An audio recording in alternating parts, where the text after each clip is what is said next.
tapi belum teroptimalkan, sehingga ada pikiran bagi mereka untuk bukan pindah kewarganegaraan tapi pindah daerah, gitu, pindah daerah, mencari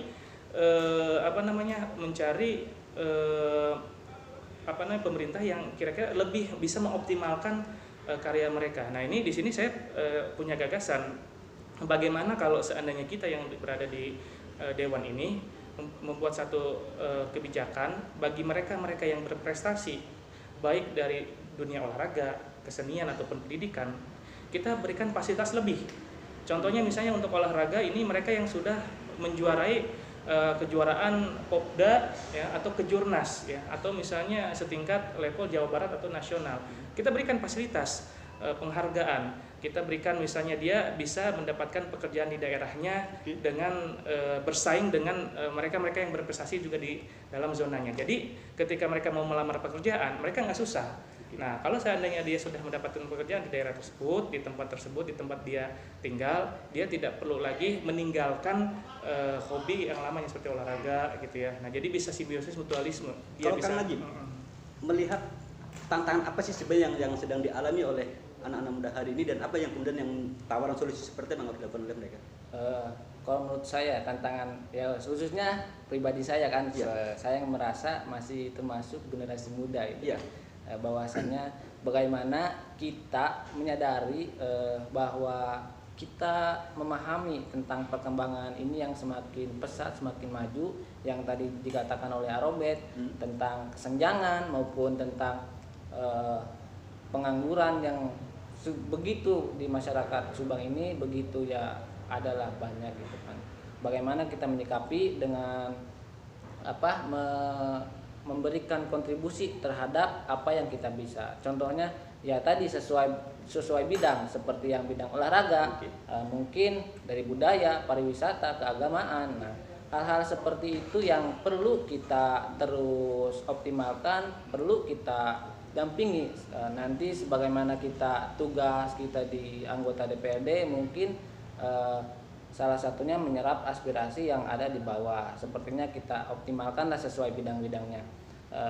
Yang seperti tadi dikatakan Robert itu mungkin seperti itu. Kalau bicara pemerintahan, Kang, apa sebenarnya yang harus dilakukan oleh pemerintah kaitannya dengan masalah tadi itu? Pemerintahan ya, kalau buat pemerintahan sendiri yang menurut saya ya nanti sebagai saya kepala konstituen harus lebih memperhatikan seperti salah satu contoh bidang pariwisata, keagamaan dan budaya. Nah, di sana banyak sekali Subang ini potensi budaya itu banyak, pariwisata banyak, keagamaan oke lah. Nah, saya ambil contoh di bidang keagamaan. Kemarin tahun lalu banyak ada santri yang mendapat penghargaan di kalau nggak salah di Medan lah. Itu hafal Quran lah. Nah, hal-hal semacam ini perlu kita terus ditingkatkan supaya didampingi lah supaya hal-hal seperti ini bisa memberikan acuan manfaat dilihat motivasi oleh pemuda-pemuda yang ada di wilayah Subang ini. Seperti itu. Teh Lydia, optimis nggak sih Subang 5 tahun ke depan akan jauh lebih bagus dibanding tahun hari ini? Optimis. Apa yang menjadi dasar optimis? Atau karena bupatinya jangan-jangan? Karena kebetulan ini dari PAN dia, dari partai koalisi. Jadi pasti mendukung apa yang dilakukan oleh pemerintah. Ya, kalau menurut saya sih kalau berbicara partai koalisi atau apalah, kalau sudah kita menjadi anggota dewan, kalau kita sudah berdudukan di pemerintah, ya kita harus tetap dukung maupun itu dari sepanjang itu bagus. Sepanjang itu bagus. Kalau nggak bagus, kalau lebih bagus ya harus kita perjuangkan kembali. Contohnya pemerintahan sekarang itu ada jargon Jawara, Jaya Istimewa Sejahtera. Mungkin pemerintahan sebelumnya juga memiliki jargon seperti Gapura. Nah, menurut saya hal itu pemahaman tentang tokoh-tokoh senior atau pelaku pembangunan di Kabupaten Subang yang bagaimana ingin membuat Subang ini lebih maju, lebih berkembang, lebih pesat lah supaya fungsinya atau manfaatnya untuk kita semua gitu, masyarakat banyak. Tentu saya sebagai lembaga legislatif ya pasti akan mendukung penuh untuk berkembangnya atau lebih majunya Subang ini. Segera aja ngeliatnya ya. Kalau anggota DPRD-nya macam kayak gini, anak-anak muda pemikirannya ke depan. Yang jadi masalah gini kan, bukan masalah sebenarnya. Ini kan kita Kang Najib bisa jadi anggota DPRD termuda, jangan-jangan termuda ya. Ya menurut saya ini juga ada cerita menarik Kang. Gini, waktu dulu zaman kampanye memang sih ya kalau zaman kampanye obrol isu-isu itu banyak sekali. Ya. Nah, yang menjadi tantangan saya ketika masa-masa itu, fase-fase itu banyak yang berbicara, masih muda gitu, bisa apa. Nah, tapi menurut saya, pemahaman saya, kemampuan pendidikan seorang tidak bisa diukur karena dengan usia. Nah, bisa jadi ya kami ini kita ini generasi muda dengan memiliki ide gagasan, ya mohon maaf berarti bukan maksud mengecilkan para senior, tetapi kan kita sebagai makhluk sosial ya harus lebih sharing lah gitu. Siapa tahu kita ini yang memberikan gagasan, ide-ide untuk Subang lebih maju gitu. Kang Robert, mau bilang seperti itu juga bahwa hari ini sudah saatnya yang muda yang berkarya atau yang memimpin. Ya, tentu kalau misalnya bicara anak muda gitu ya, kita berbicara dengan ide-ide yang segar, ide-ide yang fresh gitu kan. Tadi sudah dikatakan bahwa sebenarnya sudah dari lama anak muda ini berkiprah gitu kan. Kita bisa melihat di zaman kekhilafan Nabi Ad-Damah gitu kan, atau pada saat zaman kekhilafan Ottoman ada Muhammad Al-Fatih ya. Bayangkan seorang Muhammad Al-Fatih ya, beliau dengan usia kurang lebih sekitar 21 atau 22 memimpin sebuah negara yang sangat besar gitu ya, dengan usia yang sangat masih muda. Ya, dan dia bisa menaklukkan sepertiganya ya dunia gitu kan, dalam artian untuk menambah kebaikan di mana-mana. Nah, artinya sudah sejak lama sebenarnya, hanya tadi seperti yang dikatakan bahwa kita sebagai anak muda itu salah satu resistensinya adalah satu mungkin dari pengalaman ya, karena dari usia juga. Yang kedua adalah dari tingkat kepercayaan gitu ya, karena kepercayaan ini perlu kita optimalkan, perlu kita dorong bahwa kita ini anak muda mampu. Kita ini anak muda bisa juga memberikan sebuah keputusan, kebijakan dan juga solusi yang tepat untuk Subang.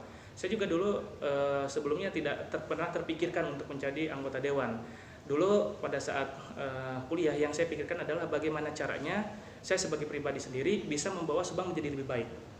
Nah, dua hal yang saya bisa lakukan, satu menjadi seorang pengusaha, yang kedua mungkin menjadi seorang penguasa. Nah, kalau dari seorang penguasa, mungkin salah satu solusi yang bisa tawarkan adalah dari kebijakan-kebijakan. Nah, tentunya kita sebagai anak muda, kebijakan yang kita akan coba berikan adalah mungkin mayoritas adalah untuk kepentingan anak-anak muda.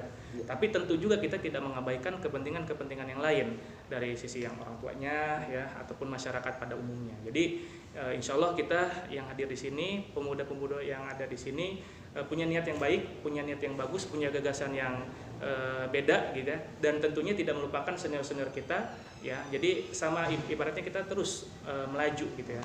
Ada pendahulu dan juga kita adalah sebagai penerus. Ya. Teh Lydia ini bakal jadi anggota DPRD perempuan termuda juga Teh.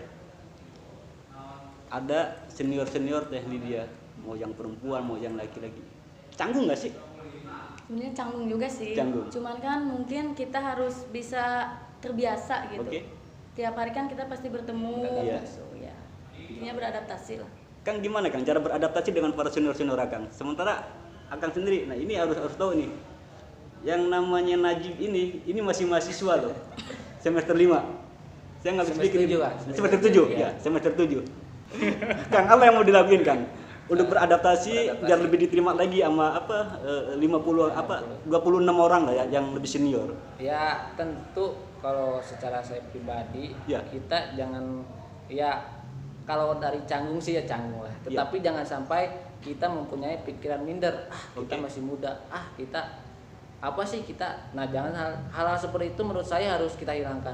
Bahwasanya setelah tadi kita pelantikan ya, meskipun saya di usia muda gitu ya, 22 tahun, tetapi saya sudah sah menjadi anggota DPRD. Berarti saya juga kalau menurut tupoksinya ya sama gitu. Sama anggota DPRD yang lain lah tugasnya. Nah, kalau menurut saya ya kita dengan keseringan bertemu, sering ngobrol, sering sharing lah intinya. Kalau menurut orang lain sih transfer knowledge lah, kita saling bertukar pikiran. Mungkin dengan hal seperti itu Kang. Kang Robert, ini yang menarik PKS untuk pemilu tahun yang lalu, pemilu April yang lalu terjadi penurunan ya jumlah kursi dari 7 menjadi 5. Yang menarik lagi hanya tersisa berapa orang ya wajah 5. lama itu? Yang tersisa wajah lama. Wajah lama itu 4 dan wajah baru 1. Wajah baru 1. Iya. Hanya Kang Robert. Iya. Bagaimana bisa mengaktualisasikan ide-ide gagasan Kang Robert di fraksi PKS, sementara Kang Robert sendiri adalah anak bawang. Iya. Jadi begini, di PKS itu sebenarnya kita terbuka ya. Iya.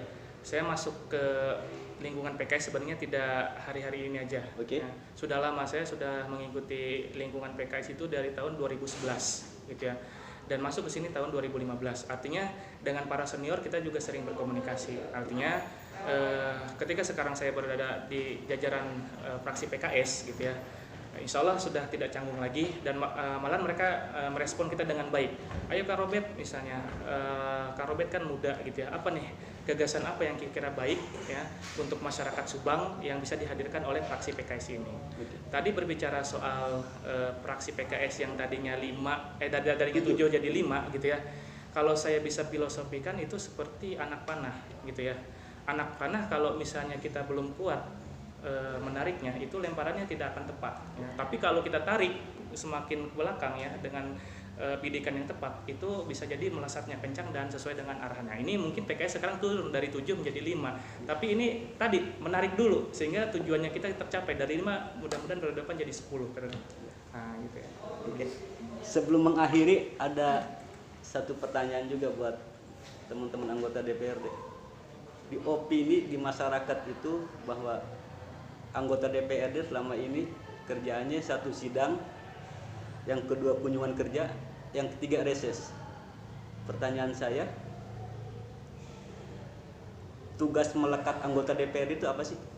Ada berapa sih? Dan apa aja itu? Kalau menurut saya kan tadi yang saya katakan itu kan tugas pokok itu kan seperti pengawasan anggaran dan legislasi. Ya, selebihnya ya kita menyerap aspirasi-aspirasi masyarakat.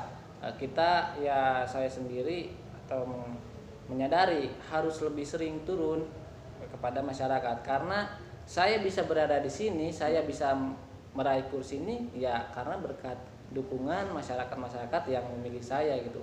Jadi jangan sampai ketika kita sudah duduk wah itu lupa ya. Tidak mau. Karena menurut saya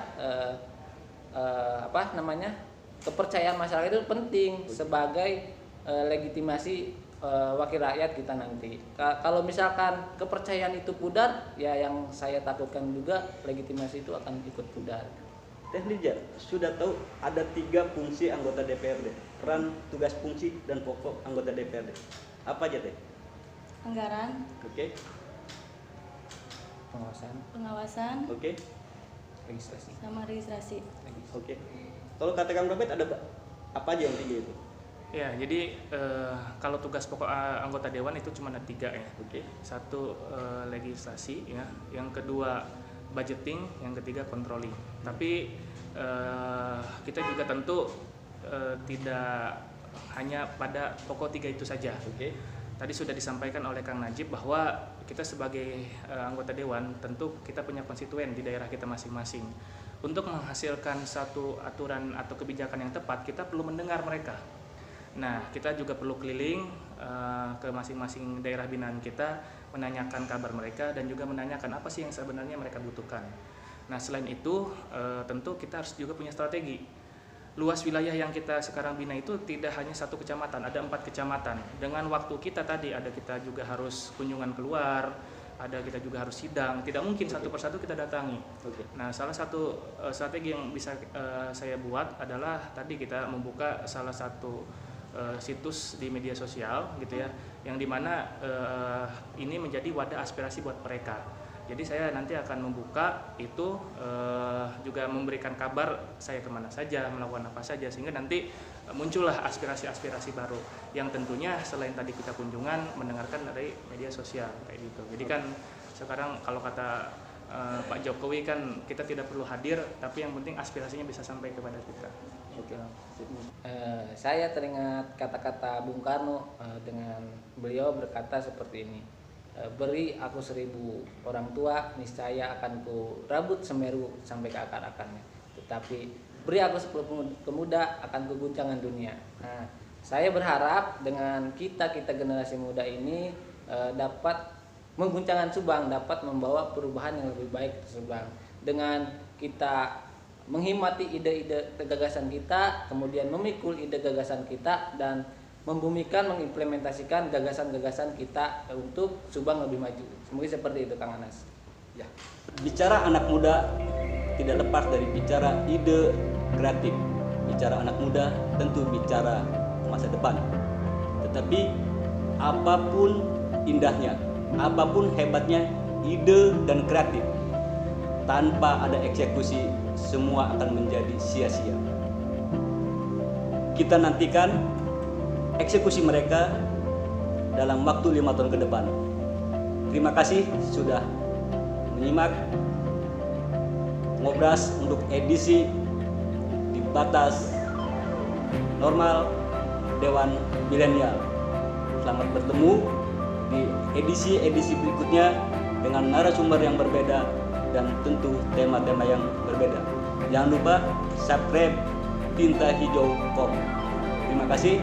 Assalamualaikum warahmatullahi wabarakatuh. Waalaikumsalam. Terima kasih, Kang.